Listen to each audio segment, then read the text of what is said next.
morning, happy Tuesday. So today you guys are going to be picking back up on conjunctions and interjections.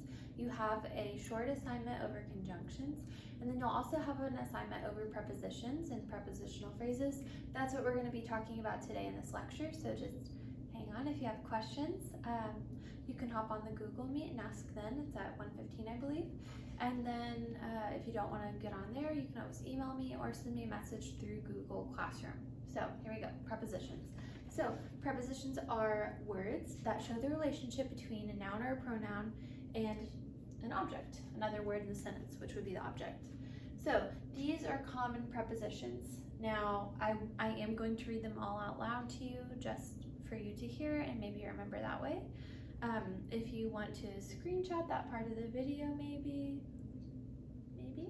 and take notes on it, that would be smart for you to do for the assignment. So common prepositions in alphabetical order: above, across, after, along, around, at, away, because, before, behind, below, beneath, beside, between, by, down, during, except, for, from, in, into, near, of, off, on, outside, over, to, toward, under, until, and then wrapping back up here, up, with, within, without. So those are just common prepositions.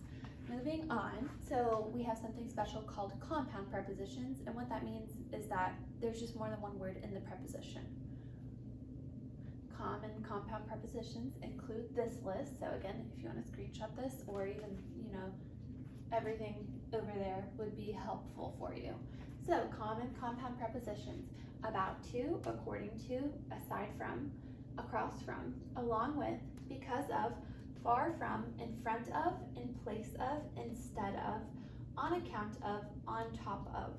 So we've got regular prepositions, just one word, and then we have compound prepositions, 2 or 3 words, and then that helps us to what we're going to be making next. So a prepositional phrase. And that includes the preposition and the objects, which would be nouns or pronouns, and any other words that modify the noun or pronoun. So a prepositional phrase includes, again, the preposition and the object of the preposition, as well as any modifiers of the object, like adjectives.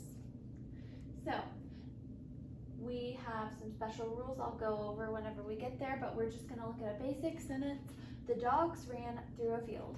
So the dogs ran, so subject, verb, and then through. Oh, it's not on our list. Through is also a preposition. If a squirrel can do it to a tree in any way, I guess I should say. So if the tree is upright, the squirrel can jump off the tree, onto another tree, outside, over a limb, to another tree, towards a person, under the tree, under the branch. Think of it that way. If a squirrel can do it to a tree, it's probably a preposition. So dogs ran through a field. Through would be our preposition, field would be the object of the preposition, and field would be a noun because it's thing. A sentence may contain more than one prepositional phrase, and in your assignment today, it's going to be asking you how many prepositional phrases are in the sentence. So pay close attention to this part. The teacup inside the cupboard, so inside, I know that's one of them. It's over there. Well, I thought it was. Again, if a squirrel can do it to a tree, then yes. Can a squirrel go inside of a tree? Yes. So, inside the cupboard, sat aside from a teapot. So aside from, that's compound. So that's okay. It's still part of the prepositional phrase. It's still considered a prepositional phrase. So the teacup inside the cupboard sat aside from a teapot. And last rule, a prepositional phrase followed by a comma can start a sentence. So, because of the rain, we stayed inside. Because of, that's a compound preposition, still part of our prepositional phrase. And then rain is our object. Rain is a noun, rain is a thing. Then we have a comma, and then we have the rest of our sentence. our prepositional phrase started the sentence, that's okay, as long as there is a comma following it. So again, if you guys have any questions about this, if you would please send me a message. You've got 2 assignments today.